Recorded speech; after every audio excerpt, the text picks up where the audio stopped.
démonstration la semaine dernière en parlant de tragique routine et en demandant aux citoyens de se mobiliser pour forcer les élus à agir. De fait, depuis le début de l'année, il y a plus d'une fusillade de masse par jour aux États-Unis et il n'y a pas de majorité au Congrès pour voter une loi sur un contrôle des achats d'armes dans les magasins et sur Internet.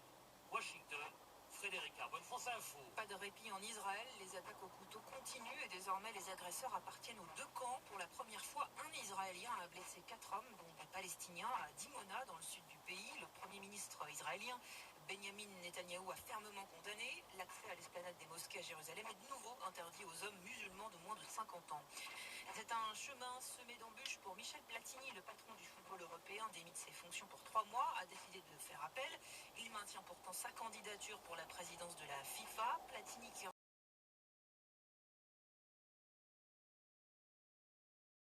rejette toute accusation de corruption passive. Il peut compter sur le soutien du ministre des Sports, Patrick Caner.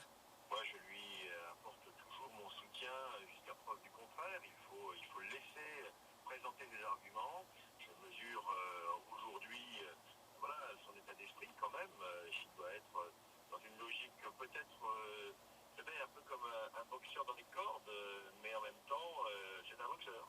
Donc il va se défendre, j'en suis intimement convaincu. Il doit faire valoir sa vérité pour que vraiment la FIFA retrouve